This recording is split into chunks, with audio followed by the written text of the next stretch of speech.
여러분 안녕하십니까? 한 주간의 뉴스를 더 깊이 있게 분석하는 전주 MBC 더 체크 이몽진입니다. 먼저 이슈 체크에서는 전주의 판소리 중심 극장 건립이 추진되고 있는데요. 관련 내용 살펴보겠습니다. 전북특별자치도가 중소 벤처기업 육성을 위한 혁신 생태계 구축에 나선다는 내용, 그리고 연말 연시 기승을 부리는 사이버 범죄 예방책 알아보겠습니다. 이슈 토론에서는 올 한 해 전북 경제를 짚어보고 전망하는 시간 갖겠습니다. 먼저 한 주간의 이슈 살펴봅니다. 장충석 변호사 나와 있습니다. 안녕하십니까? 안녕하십니까? 네, 전주는 소리의 고장으로 잘 알려지고 있는데, 전주에 판소리 중심극장 건립이 추진되고 있습니다. 관련 내용과 배경을 좀 말씀해 주십시오. 네, 전주에서는 그 전주 대사슴놀이 같이 아주 역사적으로 전통이 오래된 그런 전통문화예술 대회들이 열리고 있습니다. 그러다 보니까 이제 전주하면은 한국 전통음악의 중심지라거나 판소리 전승도시 이런 위상이 있거든요. 그래서 이제 오래전부터 그 전주에 판소리 중심극장을 설치를 해야 된다라는 그런 움직임들이 있어 왔습니다. 이를 통해서 이제 판소리를 보다 더 대중화하고 전주의 어떤 그 문화적인 위상을 높일 수 있는 그런 노력의 일환으로 추진이 돼 왔던 것이고요. 특히 이제 그 판소리 중심극장이 이제 설치가 되게 되면 전주 지역의 어떤 그런 문화적인 자원들 이런 것들을 활용을 해서 보다 더 이제 전주도 관광 자원화 할 수 있는 그런 시설로서 활용할 수 있는 그런 기대도 받고 있습니다. 네, 말씀하신 것처럼 판소리 전용 극장 건립 필요성은 그동안 여러 번 대두돼 왔습니다만은 번번이 무산됐습니다. 다시 추진되고 있는데 얼마 전에 심포지엄이 열렸지 않습니까? 자, 어떠한 발언들이 나왔습니까? 네, 그 전주 대사슴놀이 보존회에서 이제 심포지움을 개최를 했는데요. 그 판소리 중심극장의 그 필요성에 대한 논의가 좀 중심적으로 오고 갔습니다. 기본적으로 이제 그 전주 대사슴놀이의 어떤 역사성과 관련이 된 내용이라고 할 수도 있는데, 그 판소리를 활성화할 수 있는 그런 방안으로서 이 판소리를 전용으로 공연할 수 있는 그런 공간이 필요하다, 이런 논의들이 많이 있었고요. 그리고 이제 그 판소리 중심극장의 어떤 기능이라던가 역할, 또 새로운 과제 등에 대한 언급들도 많이 있었습니다. 그리고 이번 심포지엄에서 좀 중점적으로 많이 논의가 됐던 부분이 이 판소리 중심극장을 통해서 어떤 전통문화, 이 소리 문화를 개발을 해서 관광 자원화하는 논의들이 많이 있었는데, 어떻게 보면 이제 전주 지역의 경쟁력 있는 문화라고 할 수 있는 이 판소리 문화가 좀 단순히 자원 수준, 잠재력 있는 자원 수준에서 머무르는 것이 아니라 이것들이 보다 개발되고 콘텐츠화돼서 관광 상품화될 수 있는 그런 방안들에 대한 논의가 많이 있었다고 합니다. 네, 추진위원회 측에서는 판소리 중심극장 건립의 근거로서 국악진흥법 그리고 한류산업진흥기본법안을 내세우고 있는데, 자, 어떤 법안들인가요? 네, 그 국악진흥법 같은 경우에는 이제 올해부터 시행이 되고 있는 법안입니다. 국악 분야에 있어서 기본법이라고 할 수 있고요. 어떤 국악의 전통적인 가치라던가 이런 것들을 좀 현대적으로 계승시키고 대중화하기 위한 목적에서 이제 만들어진 법이라고 할 수 있는데요. 좀 구체적인 내용을 보게 되면 국악 관련된 전문 인력을 양성을 하고 또 국악 관련된 교육을 강화하는 그런 방침들이 담겨져 있습니다. 그리고 국악의 날 제정을 통해서 좀 판소리를 보다 대중화할 수 있는 그런 취지들이 담겨 있는 법안이라고 할 수 있습니다. 그리고 이제 그 한류산업진흥기본법 같은 경우에는 이제 내년도에 시행 예정인 법입니다. 이 법 같은 경우에는 이제 전통문화뿐만 아니고 이제 한류를 구성하는 여러 가지 그런 사업들을 좀 폭넓게 지원을 해서 보다 더 이제 문화관광 콘텐츠로서 활용할 수 있도록 하기 위한 그런 취지에서 만들어진 법률이라고 할 수 있는데요. 이게 특히 국악 분야 같은 경우에는 어떻게 보면은 그 한류라는 문화에 있어서 뿌리에 해당하는 그런 문화라고 할 수 있기 때문에 이 기본법안을 통해 가지고 판소리 같은 전통 예술이 좀 새롭게 대중화될 수 있는 그런 계기가 될 것으로 평가를 받고 있고요. 이 두 가지 법률을 통해서 국악 분야, 판소리 분야가 더 대중화될 수 있는 그런 좀 토대를 갖추게 되는 그런 기본법들이다, 이런 평가들이 나오고 있습니다. 네, 사업을 추진하려면 앞으로 의견 수렴 과정도 거쳐야 될 것 같고요. 또 예산도 수반이 돼야 될 텐데 어떤 전망이 나오고 있습니까?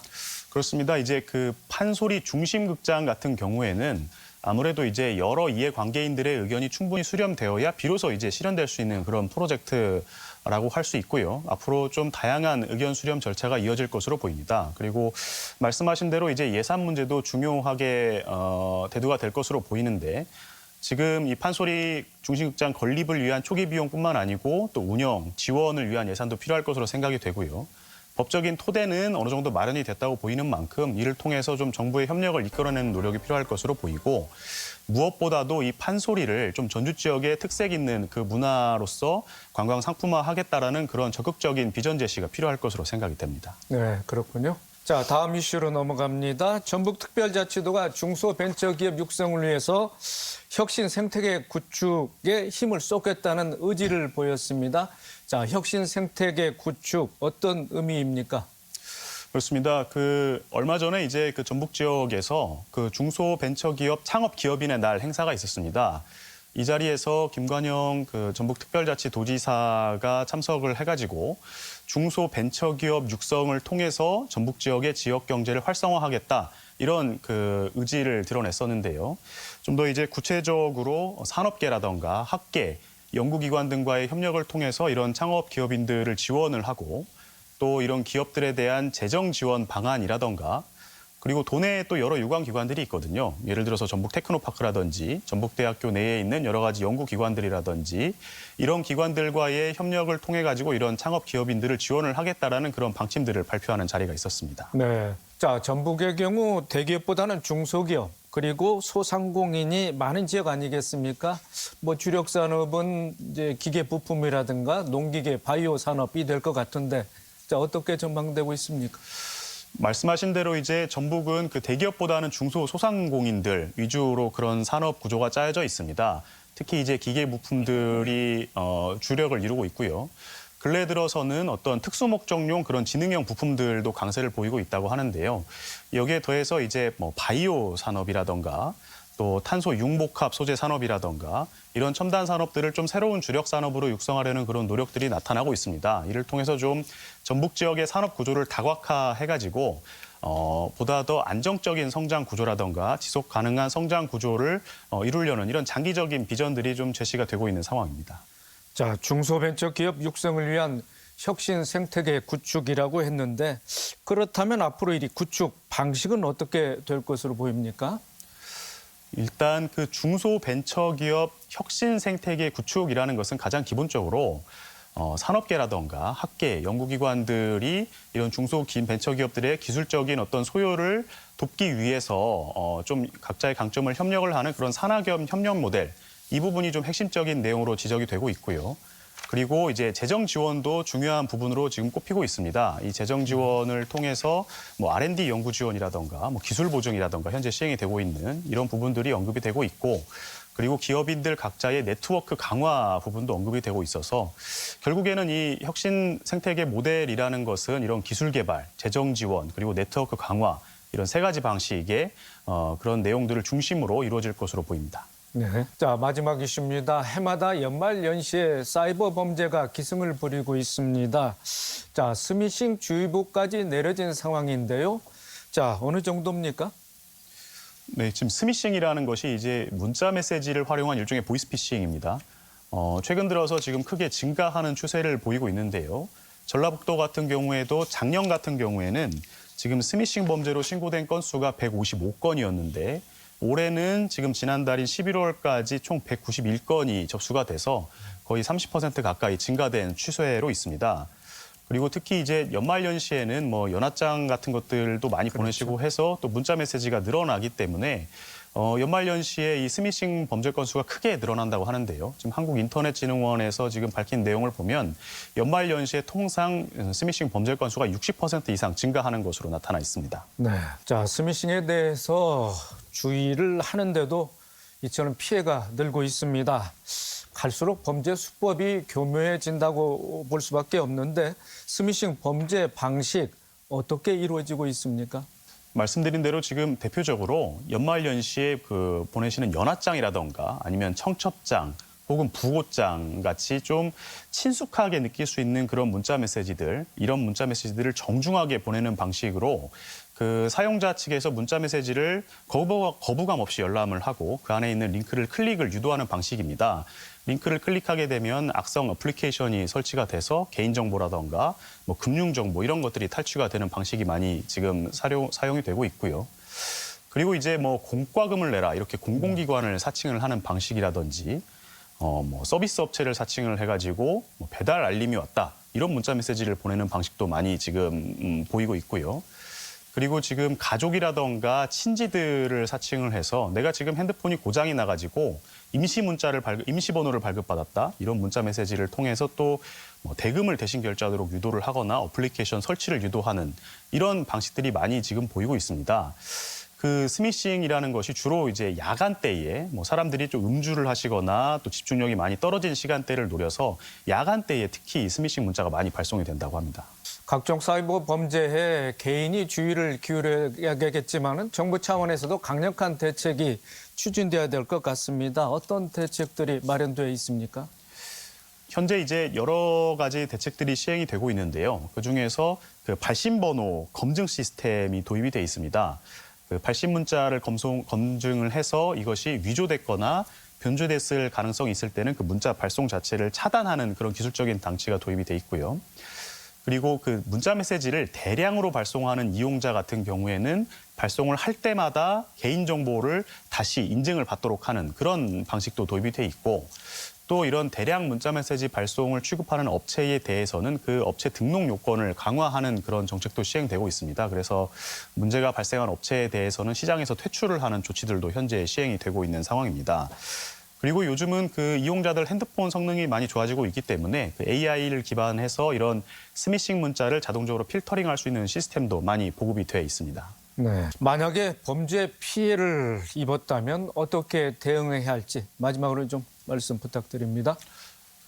스미싱 범죄는 좀 몇 가지 간단한 수칙만 준수를 한다면 그 피해를 좀 크게 줄일 수 있는 범죄라고 할 수 있는데요. 가장 기본적으로 중요한 것이 이제 출처가 불분명한 문자 메시지라던가 이메일을 받았을 때 이것을 접촉하거나 링크를 클릭하지 않는 것이 가장 중요한 것 같습니다. 그리고 뭐 링크를 클릭해야 되는 그런 문자 메시지를 받았을 때는 예를 들어서 연하장이라든지 부고장, 청첩장 같은 것들을 받았을 경우에는 좀 습관적으로 문자 메시지를 발송한 상대방에게 확인을 하는 이런 것이 중요할 것 같습니다. 그리고 이제 요즘은 좀 신뢰할 수 있는 그런 어플리케이션들, 그 보안 어플리케이션들이 많이 보급이 돼 있기 때문에 이런 부분들을 설치하는 것도 피해 예방에 도움이 될 것으로 보이고요. 만약 피해가 발생했다라고 할 경우에는 본인이 뭐 개인정보가 유출됐거나 금융정보가 유출됐다고 의심이 될 경우에는 그런 비밀번호라든지 아니면 금융거래기관 등에 대해서 계좌정지를 요청을 한다든지 하는 조치를 취하시는 것이 필요할 것 같고 경찰청이라던가 또 한국인터넷진흥원 이런 곳에다가 범죄 피해 신고를 좀 반드시 하시는 게 도움이 될 것이라고 생각이 됩니다. 네, 잘 알겠습니다. 이번 주 이슈 점검과 전망 장충석 변호사였습니다. 수고 많으셨습니다. 감사합니다.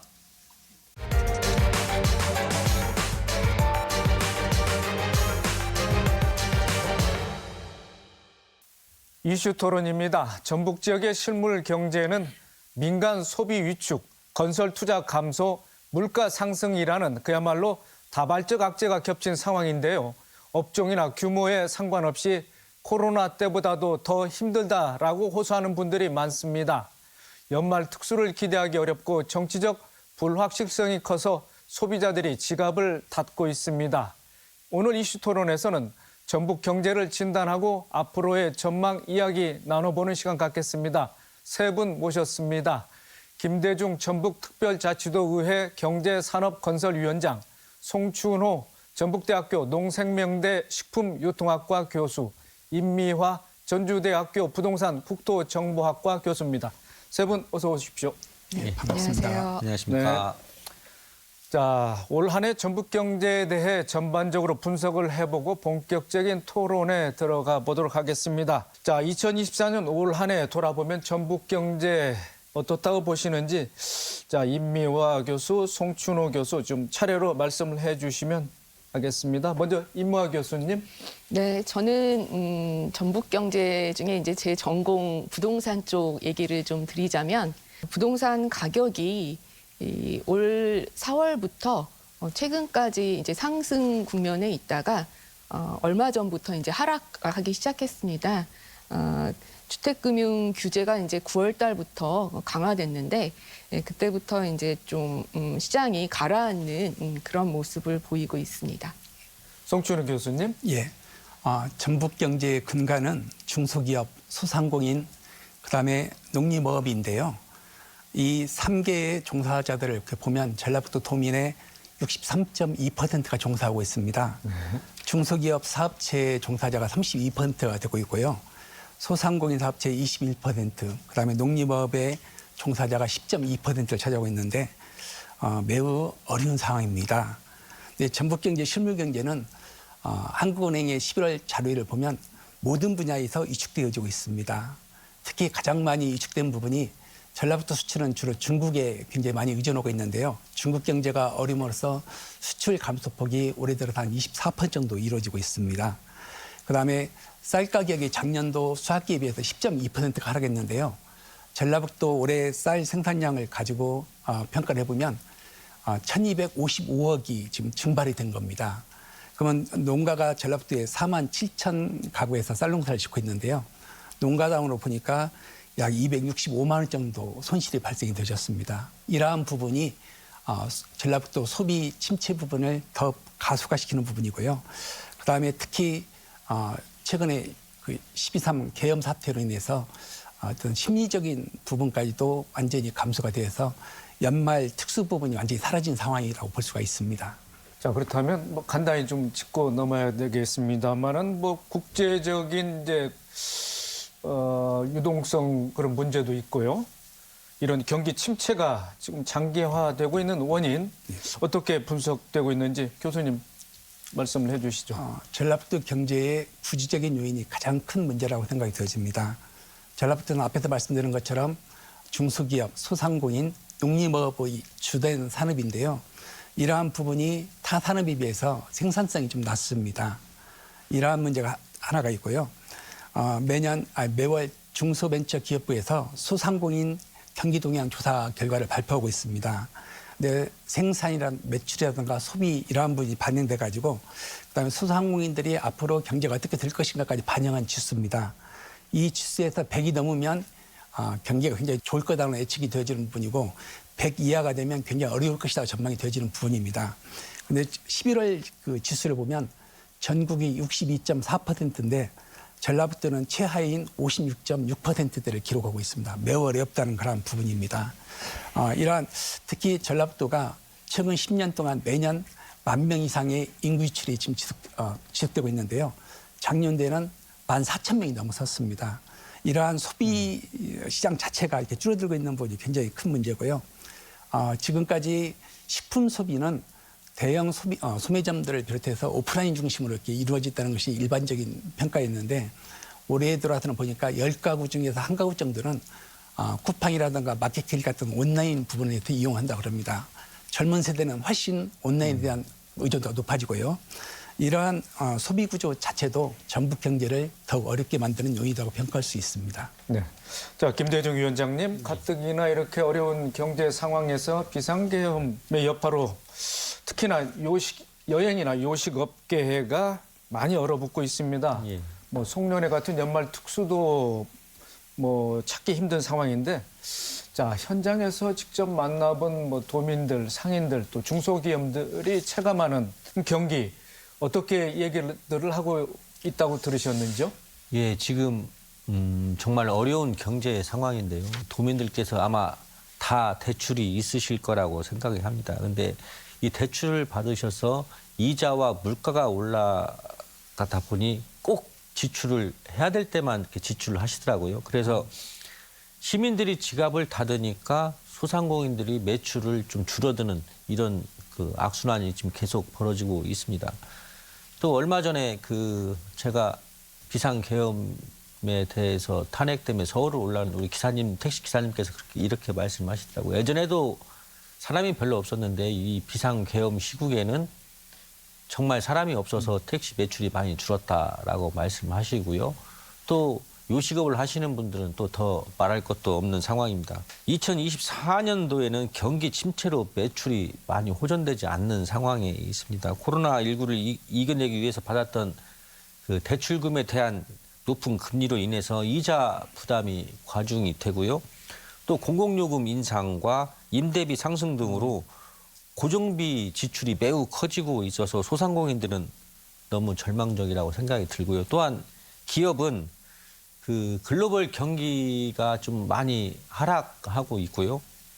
더군다나 거기 하락을 하고 있는데 달러 가격 상승 등으로 인해서 원자재 비용이 상승을 해서 수출은 또 막히고 이런 삼중고를 겪고 있다고 말씀들 하고 계십니다. 네, 알겠습니다. 자, 이무화 교수님, 좀 요즘 이자는 비싸고 은행 대출은 어렵지 않겠습니까? 그래서 부동산 시장이 좀 꽁꽁 얼어붙었다는 얘기도 있습니다만은 한쪽에서는 주택 시장을 중심으로 해서 좀 회복세가 있었다 이런 얘기도 들립니다. 자, 부동산 쪽 앞으로 어떻게 전망하시고 이런 양반된 해석이 나오는데 어떻게 이해를 해야 될지 좀 말씀 부탁드리겠습니다. 네, 부동산 시장이 사실 이 시장의 수요와 공급에 의해서 이제 결정이 됩니다만 저희 지역 같은 경우에 이제 2020년에 조정 지역으로 지정이 됐었고 22년에 해제되면서 거래가 이제 다시 좀 활력을 받는 시기가 잠깐 있었습니다만 그게 가격에 좀 영향을 미쳐서 올해 상반기는 가격이 조금 오르는 모습을 보였는데 이제 지금 다시 이 9월 달에 이제 스트레스 DSR 2단계를 실시하면서 그렇지 않아도 시장이 그 어느 정도 가라앉는 분위기에 더 시장이 좀 가라앉아서 현재는 거래가 좀 잘 안 되고 있는 그런 상황입니다.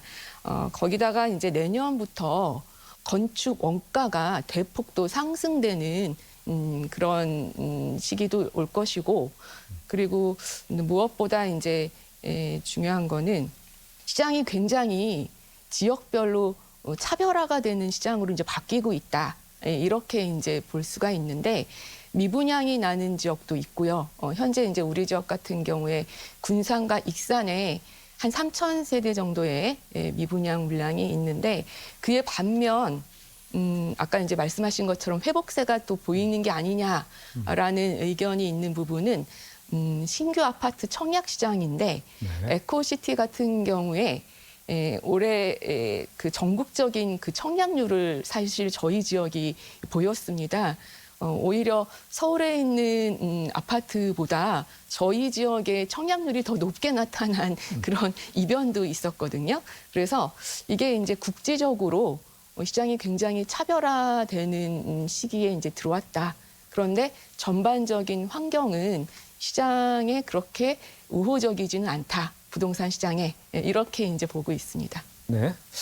자, 송춘우 교수님, 미국 대선 결과와 우리나라의 좀 정치 상황까지 겹쳐서 경제 변수가 대기업보다는 중소기업과 중소상이 많은 전라북도에 미치는 여파가 훨씬 클 것 같습니다. 중소기업, 특히 소상공인들이 앞으로 어떻게 대처를 해야 되고 이들에 대한 지원책은 어떻게 강구돼야 될지 좀 말씀을 부탁드리겠습니다. 예, 그렇습니다. 전라북도에는 중소기업 사업체가 28만 4천 개가 있는데요. 여기에 종사하시는 분들이 57만 명입니다. 이게 중소기업의 어떻게 보면 규모 사이즈도 굉장히 적습니다. 소상공인 사업체가 27만 3천 개가 있는데요. 여기에 근무하시는 분들이 37만 5천 명입니다. 그래서 이렇게 굉장히 소상공인도 1인 사업자도 많고요. 근데 이런 분들이 가장 그 경영이 어려운 게 뭔가 봤더니 앞에서 그 김대중 위원장님도 말씀하셨지만 수비 측에 대한 매출 하락 부분을 가장 큰 부분으로 이렇게 꼽았고 66%입니다. 그다음에 원부자재 가격 인상이 41%고요. 그다음에 금융비용 부분이 32%입니다. 굉장히 어려움을 겪고 있거든요. 그래서 특히 고금리 시대 부분 쪽에 이자 부담 부분이 가장 큰 부분이고 그다음에 그 최저임금이 올라가면서 인건비 부담 부분도 굉장히 큰 압박으로 갖고 있습니다. 근데 우리 그 도정 같은 데를 보면 이 소상공인에 대한 정책도 많이 있지만 중심은 대기업 유치 쪽에 이렇게 있는 부분 같습니다. 이 대기업을 유치해도 이 작은 부분의 결과 부분이 돈에 이렇게 다시 뿌려지냐면 그게 않습니다. 여기에 유출되거든요. 근데 소상공인이나 돈에 그 종사하는 중소기업 부분을 육성을 시키면 그 결과물이 전랍부에 다시 들어오고 이 부분이 다시 고용 창출로 이렇게 이루어지는 선순환 구조가 만들어집니다. 그래서 지역 경제를 어떻게 활성화시킬 것인가에 대한 방향 부분이 전환이 될 거라고 생각이 되어집니다. 현재와 같은 구조에서는 이런 중소기업이나 소상공인들의 어떤 결과물이 전라북도 도민이 같이 항용하기에는 한계가 있다고 보여집니다. 네, 잠깐 언급을 해주셨습니다마는 김대중 위원장님 민선 8기 들어서 전북의 대규모 투자 소식이 좀 잇따랐습니다. 전북의 기업 유치로 인한 기대 효과, 건설산업위원장으로서 잘 파악하고 계실 것 같은데 어떻습니까? 우리 민선 8기에 2차 전지 특화단지하고 기회발전 특구 지정을 성공적으로 이끌어냈고요. 130여 개의 기업으로부터 13조 원에 이르는 투자를 약속을 했다고 발표를 했습니다. 근데 이제 최근 5년 동안 투자를 약속했던 기업들에 대한 실제 투자와 일자리 창출은 또 생각보다 틀리고 있습니다. 한번 도표를 보시면 얼마 전 저희 그 도의회 행정사무감사에서도 지적이 됐는데요. 최근 5년간 협약을 맺었던 데가 281개의 기업이 있습니다. 281개의 기업이 있는데요. 여기에서 2만 2천 명을 채용을 하겠다라고 다 협약을 했는데 실제 5년간 채용된 인원은 2천 명이 안 되고 있는 숫자에 있습니다. 이 문제를 봤을 때는 아까 우리 송 교수님이 말씀하셨던 것처럼 정말 기업이 여기다가 얼마만큼 뿌리를 내릴 수 있느냐에 대한 이런 것도 중요하지만 산업에 대한 대기업 유치가 좀 근본적인 문제가 있습니다. 우리 전북은 전북만의 특화된 산업 자체가 없기 때문에 기업 유치에 한계가 있습니다. 대기업을 유치를 해야만이 그 2차 밴더, 3차 밴더까지 같이 우리 전북 자치도로 와야 돼서 같이 이렇게 선순환 구조로 가야 되는데 그런 구조가 마련돼 있지 않다는 게 좀 더 문제고요. 이가 어찌됐건 지금 현재 그 5년 동안 투자 유치를 약속했던 기업들이 빨리 우리 조속히 우리 특자도에 그 기업을 유치할 수 있도록 더 노력하도록 하겠습니다. 노력하시겠다 이렇게만 언급해 주셨는데 좀 구체적으로 들어가서 전북 산업 경제의 경쟁력을 좀 강화하고자 한다면은 다른 지역과 비교해서 어떠한 또 차별점을 둬야 되고 또 기업하기 좋은 환경을 만들기 위한 핵심 과제는 어떻게 파악되고 있습니까? 좀 예. 말씀해 주시죠. 전북 자치도로 이전하는 기업들이 안정적으로 성장할 수 있도록 하기 위해서는 크게 세 가지라고 집중을 해야 된다고 생각을 하는데요. 첫 번째는 그 SOC에 대한 기반 구축입니다. 잘 아시다시피 우리 작년에는 그 새만금 보복성으로 예산이 많이 삭감을 됐는데 저를 비롯해서 우리 도의회 의원님들께서 전원 또 삭발 투쟁을 했고 또 도민들께서 많이 염려를 해주시고 또 지역에 있는 국회의원들께서 많이 노력을 해주셔가지고 일정 부분 예산을 복원했습니다마는 세계적인 물류 중심 도시로 성공하기 위해서는 그 항상 도시 주변에 공항이라든가 항만 등이 이렇게 있습니다. 근데 우리 전북 특자도는 좀 그런 부분들이 좀 많이 지금 현재는 부족하다. 그래서 하루라도 빨리 공항, 항만, 철도가 빨리 조성이 돼야 된다. 이렇게 말씀을 드리고요. 두 번째는 저는 좀 이게 또 좀 중요하다 생각합니다. 우리 전북은행 같은 지역은행이 도내 기업들에게 과감하게 대출을 해줘야 된다고 생각을 하고 있습니다. 우수한 기술력을 바탕으로 있는데 어찌됐건 기업을 하다 보면 자금이 좀 막힐 때가 있지 않습니까? 그럴 때 수출을 하기 위해서 계약을 했는데도 원자재를 구입할 이런 비용이 없어서 수출을 못하는 경우도 제가 들어보니까 있더라고요. 그런 데에다가는 과감히 지역은행이 좀 대출을 해줘야 이것들이 바깥으로 많이 알려진다면 또 추가로 우리 전북 자치도로 기업이 올 수 있는 큰 인센티브가 될 거라고 제가 생각이 들고요. 참고로 말씀드리면 지금 전북 특자도에서 도금고를 3년에 한 번씩 선정을 하고 있습니다. 근데 지금 도금고는 농협하고 전북은행인데요. 거기에 평가 점수가 있는데 중소기업에게 얼마만큼 대출을 해줬는가에 대한 그 평가 점수를 꼭 있어야 된다고 생각을 합니다. 그래서 그래야만이 도금고 선정을 할 때 그 부분이 좀 우리 중소기업들한테 좀 더 혜택을 갈 수 있다고 생각이 들고요. 세 번째는 그 인력 양성 사업인데요. 기업이 원하는 인력을 미리 파악을 하셔서 관주도가 아닌 기업들과 협업을 해서 우리 기업들이 원하는 인력 양성을 해야 된다 생각이 들고요. 네, 알겠습니다. 송 교수님, 지난 10월에 치러진 세계 한인 비즈니스 대회에 성공을 거두기는 했습니다만은 자, 수출 계약을 했던 업체들이 식품 분야에 집중됐다. 이런 약간 아쉽다. 이런 감도 좀 듭니다. 그런 성과에 대해서는 어떻게 분석을 하고 계십니까? 예, 알려진 바와 같이 외형적인 성과는 외형적인 부분에서 매우 성공적이다고 평가가 되어지는데요. 특히 언론에 보도된 바에 의하면 여기에 참가한 대회 동포 숫자라든가 국내 기업인 숫자가 3,500명이고 네. 그다음에 3일 동안 기업 전시관에 1만 4천 명이 방문했다는 등 굉장히 그다음에 수출 계약도 5,800만 달러요. 성사됐다는 부분이 돼 있는데요. 여기에는 보면 지자체 중심의 지자체 지원에 의해서 각 시군의 그 지원에 의해서 도내 기업들이 참가하다 보니까 식품이라는 부분 쪽이 좀 더 많이 부각이 되는 측면이 있습니다. 그런데 그 한상대회는 사실 계약 건수가 중요한 그 부분도 물론 중요하죠. 근데 이것보다는 세계에 흩어져 있는 한상들의 연대를 만들고 이 부분을 국내 기업과 연계시켜주는 네트워크 구축하는 게 가장 기본적인 목표 부분입니다. 근데 네트워크 구축 같은 경우는 일회성 행사로 끝나는 게 아니거든요. 지속적으로 어떻게 교류를 할 것인가. 여기를 통해서 장기적인 비즈니스 관계가 구축될 수 있게끔 노력하는 부분이 중요합니다. 그래서 지난번에 성과를 계기로 해가지고 앞으로 이 부분을 어떻게 지속적으로 활성화시킬 것인가에 초점이 맞춰져야 됩니다.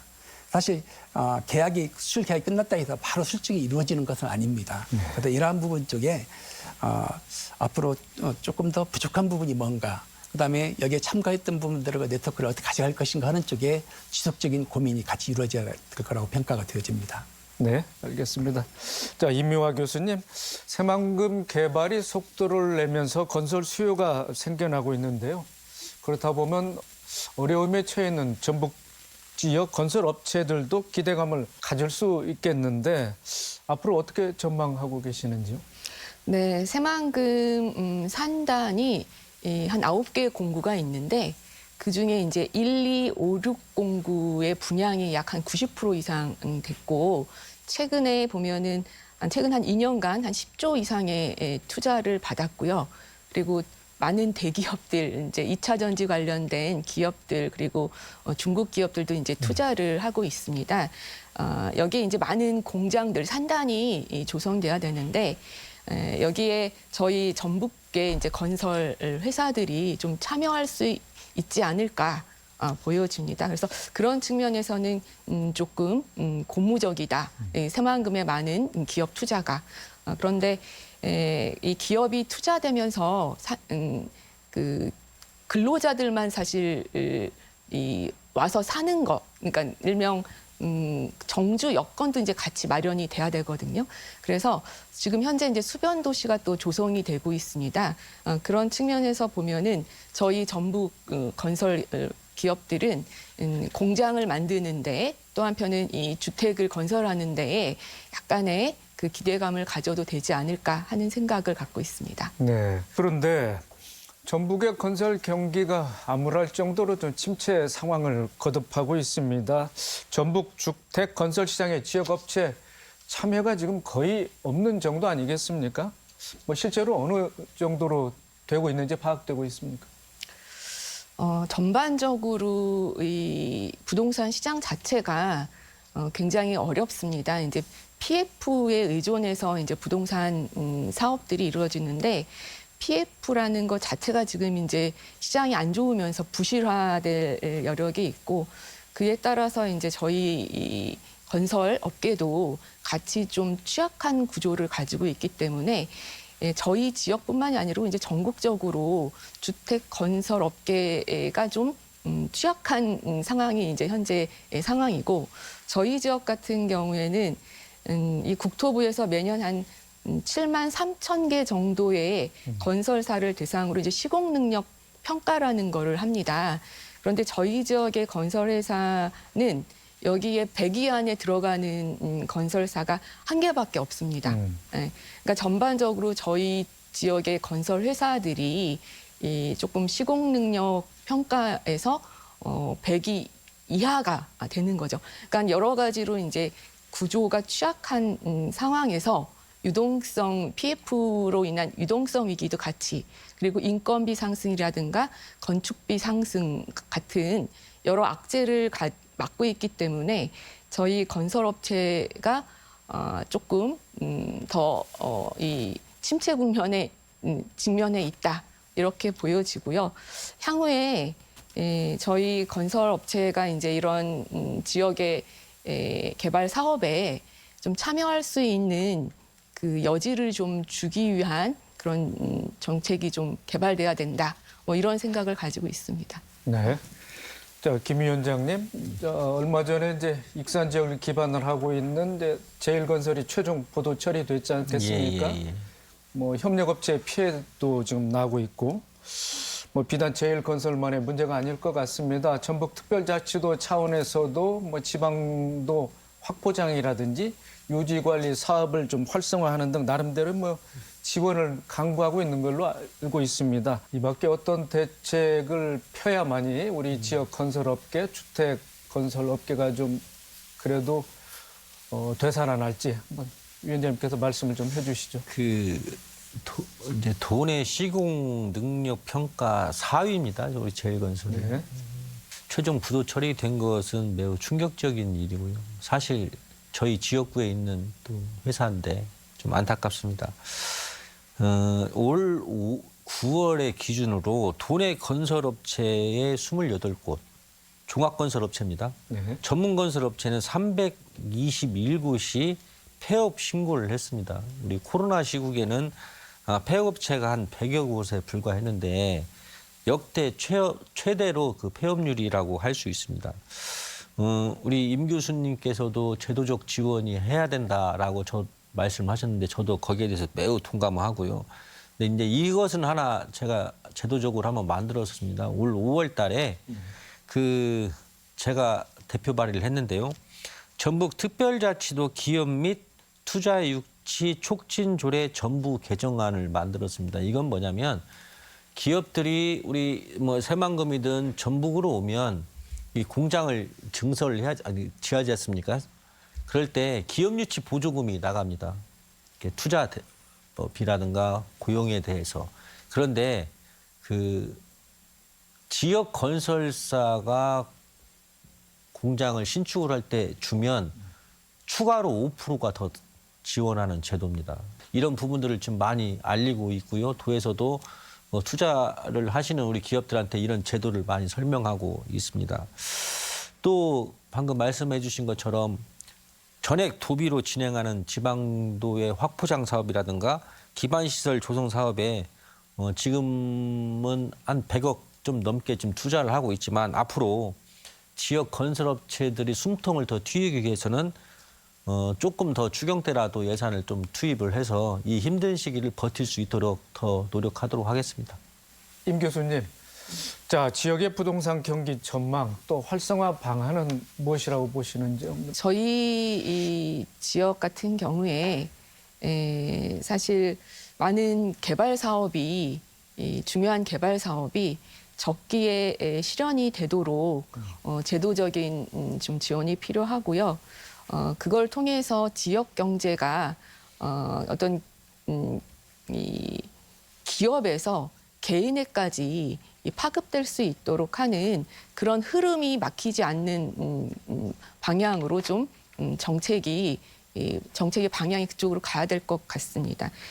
특히는 계엄 사태 이후에 내년도 이제 이 시장이 굉장히 좀 불확실을 해지고 있고 이제 시장이 불확실할수록 취약계층, 특히 이제 주거 취약계층이 여러 가지 피해를 볼 수도 있습니다. 왜냐하면 매매 시장이 활성화가 안 되면 아무래도 그 수요가 전세 시장으로 옮기게 되고 그러면은 전세 가격이라든가 월세 가격이 상승할 여력도 있습니다. 그래서 그런 여러 가지 구조적인 부분을 고려해서 취약계층에 대한 지원책도 필요하다. 그게 사실은 경제를 살리는 가장 그래야만 소비가 일어날 거라고 보기 때문에 그 부분이 가장 중요하지 않을까 하는 생각 갖고 있습니다. 자, 김대중 위원장님, 또 최근에는 이제 전북 시민사회연대가 내년도 전북자치도 예산안 분석 보고서를 발표했는데 지방 재정난이 가속되다 보니까 일자리 창출과 지역상권 활성화 관련 예산도 많이 줄었다고 그럽니다. 자, 이 부분에 대해서 취약계층 지원이 좀 어려울 것 같은데 우리 위원장께서는 어떻게 전망하고 계십니까? 예, 그 말씀 주신 것처럼 지금 경기 침체가 계속되는 상황에서 정부가 확장 재정 정책을 해서 시장에 돈이 돌도록 리딩을 해야 되는데 그렇지는 않고 있는 것 같습니다. 그래서 그 정부는 지금 건전 재정이라고 지금 말씀을 하시면서 시대에 역행하는 긴축 재정을 펼치고 있습니다. 지역 화폐 예산과 사회적 경제 관련 예산안은 그 작년에 의해서 올해도 대폭 감소를 했었습니다. 그래서 그렇지만 저희 도의회에서 예산 심사 과정에서 지역 화폐에 관련 예산을 좀 더 필요하다. 정부에서 예산을 줄이니까 해서 추경에서 순도비 22억을 증액을 했고 김관진 도지사님께서 그걸 받으셔가지고 예산을 도비를 올해는 73억 정도 편성을 했고요. 국비는 좀 줄어서 279억 정도로 지원을 했습니다. 또한 내년 예산도 올해와 동일하게 예산 편성을 했다라고 말씀을 드리고요. 사회적 경제 관련 예산도 23년에는 125억, 24년은 40억, 25년은 1억 6천으로 대폭 축소됐는데 한 80억 정도의 좀 순도비를 좀 올해도 했고요. 또 내년에도 또 그렇게 편성했다라고 말씀을 드리도록 하겠습니다. 그다음에 우리 전북 시민사회연대 회의가 좀 말씀했던 그 사항은 청년 일자리 지원 사업입니다. 근데 청년 일자리 지원 사업은 국비가 한 50% 정도 되는 사업인데요. 근데 행정안전부에서 올해부터 신규 사업 발굴 및 중도 포기자 대체 채용 제한 방침을 내려서 부득이하게 사업 확장이 안 되다 보니 예산을 감액할 수밖에 없는 상황인데 정부는 지금 기업과 청년들의 상황을 거꾸로 보고 있는 것 같고요. 지역 상권 활성화 예산은 활성화 구역 5개 사업 중 1개 사업이 이미 이제 완료가 올해 됐기 때문에 내년도 예산은 좀 줄었다라고 말씀드리지만 추가로 도비로 한 12억 정도는 예산을 좀 더 증액시켰다 이렇게 말씀드리겠습니다. 네, 잘 알겠습니다. 자, 예정된 토론 시간이 거의 다 된 것 같습니다. 오늘 패널들의 이제 마무리 발언 듣고 이 시간 마치도록 하겠습니다. 먼저 임미화 교수님. 네. 내년도 시장의 불확실성이 굉장히 커지고 있습니다. 따라서 주택 시장은 관망세가 굉장히 짙어질 텐데요. 시장이 과도하게 침체되지 않도록 선제적인 정책 개발 그리고 거기서 소외되는 계층에 대한 관심을 크게 가져야 될 시기인 것 같습니다. 네, 이어서 김대중 위원장님. 예, 뭐 이렇게 말씀을 드리겠습니다. 코로나19의 경기 끝나고 경기가 회복될 것이라는 그 믿음이 좀 많이 있었습니다. 그런데 비상계엄으로 경제가 파탄에 이를 상황에 위험한 위기 상황이었습니다. 다행스럽게도 우리 도민 여러분들의 침착한 대응과 헌신으로 지난주 탄핵 소추안이 가결되었습니다. 내년에도 조금 더 힘들 텐데요. 난관이 닥칠 때마다 우리는 서로 힘들 때마다 서로 도와가면서 어려움을 극복해 왔습니다. 정말 힘든 한 해였지만 그 남은 연말만큼은 소중한 분들과 함께 정을 나누시고 2025년도에는 도의회는 항상 도민들 곁에서 함께 울고 웃겠다는 말씀을 드리겠습니다. 네, 이어서 송춘호 교수님. 예, 지역 위기 문제를 7, 80년대의 그 해법인 기업 유치나 산업 인프라 확충으로 해결할 수 있다는 생각은 이제 접어야 됩니다. 요즘에 그 가능성 있는 지속 가능한 기업들을 보면 무인화, 스마트 팩토리 쪽으로 바뀌어지고 있거든요. 근데 기업 위치에는 굉장히 많은 지방 재정이 들어갑니다. 이런 부분에 대해서 면밀한 분석이 한번 있어야 될 것 같고요. 지역 내에서 성장 동력을 구하는 지역 순환경제 체계를 구축을 해야 됩니다. 그러기 위해서는 우선 시민들은 타 지역 농산물보다는 로컬 푸드를, 그다음에 대기업 제품보다는 지역 중소소상공인들의 제품을 우선 소비하는 소비의식의 전환이 필요하다고 생각이 됩니다. 네, 알겠습니다. 오늘 세 번 토론하시느라 대단히 수고 많으셨습니다. 네. 도내에서는 지난 한 해에만 3만 명이 넘는 소상공인들이 폐업을 신고했습니다. 가뜩이나 심각한 고물가 상황 속에 향후 경제 상황이 언제나 나아질지 가늠하기조차 어렵습니다. 다만 민생 경제에 타격이 큰 만큼 전국이 빠르게 안정을 되찾고 위기를 극복하기 위한 맞춤형 타개책이라도 속히 마련됐으면 하는 바람 가져봅니다. 오늘 순서 여기서 마칩니다. 시청해주신 여러분 고맙습니다. 있었습니다.